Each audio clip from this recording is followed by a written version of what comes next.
Hi friends, this is Srilatha Medarmetla. ఈరోజు నేను first time చేసే రెసిపీ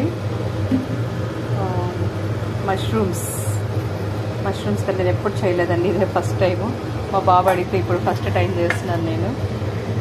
దీనికి కావాల్సిన ఇంగ్రీడియంట్స్: మష్రూమ్స్ 50 గ్రామ్స్, కొత్తిమీర, కరివేపాకు, పచ్చిమిర్చి.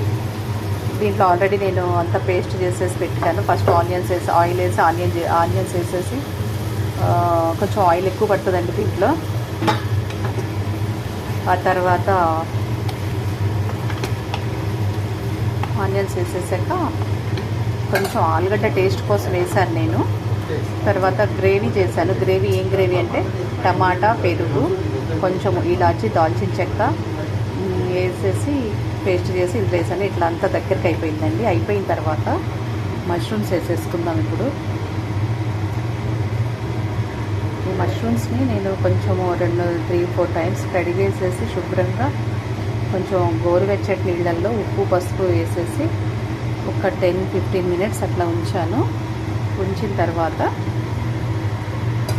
ఇప్పుడు ఇదంతా గ్రేవీ అంతా అయిపోయాక ఇందులోకి వేసేసాను. దీంట్లో పచ్చిమిర్చి కూడా వేసేస్తున్నానండి. ఇప్పుడు ఇక పచ్చిమిర్చి, కరివేపాకు,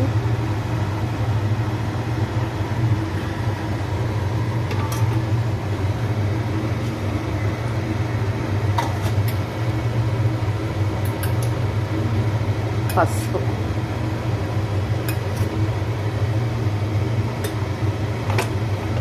ఇవన్నీ వేసి కొంచెము మనం మగ్గనివ్వాలండి. మూత పెడితే మగ్గుతుంది.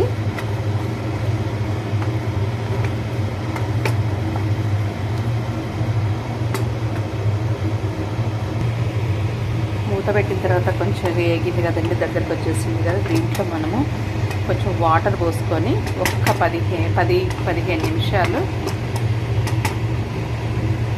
ఉడకనిద్దాము.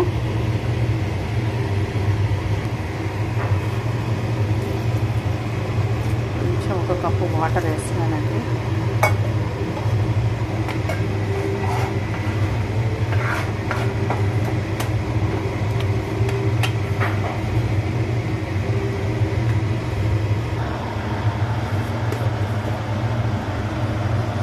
కొంచెం సాల్ట్ అండి, తగినంత సాల్ట్ వేసుకోండి, ఎవరు రుచికి తగ్గట్టుగా వాళ్ళు.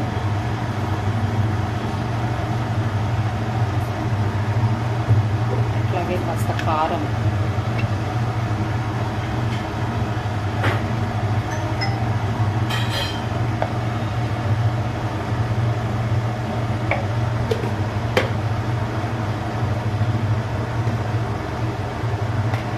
దీంట్లో కొంచెం జీలకర్ర పొడి టేస్ట్ అండి. జీలకర్ర పొడి వేసుకోండి, జీరా పౌడర్,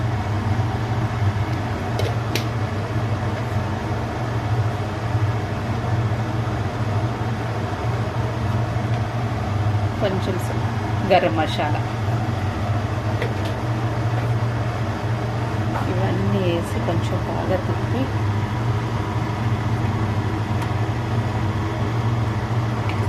ఇది చాలా హెల్త్ బెనిఫిట్స్ ఉన్నాయి దీంతో. మష్రూమ్స్ తోటి కొంచెం బీపీ కంట్రోల్ అవ్వడం కానివ్వండి, కొలెస్ట్రాల్ తగ్గడం కానివ్వండి, హెల్త్ బెనిఫిట్స్ చాలా ఉన్నాయి.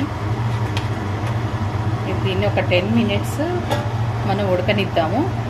ఉడికిన తర్వాత గార్నిష్ చేసుకొని కొత్తిమీరతోటి దించేసుకోవడం, అంతే, రెడీ. Mushrooms curry ready. దీన్ని హాట్గా వేడివేడి అన్నంలో తినచ్చు, చపాతీలో తినచ్చు. తర్వాత మనం బిర్యానీ రైస్ లాగా చేసుకొని కూడా దీన్ని తింటే చాలా చాలా టేస్టీ ఫుడ్. మీరు కూడా ప్రిపేర్ చేసుకుంటారని అనుకుంటున్నాను. నా కర్రీ నచ్చినట్టయితే నాకు లైక్ చేయండి, షేర్ చేయండి. Thank you friends.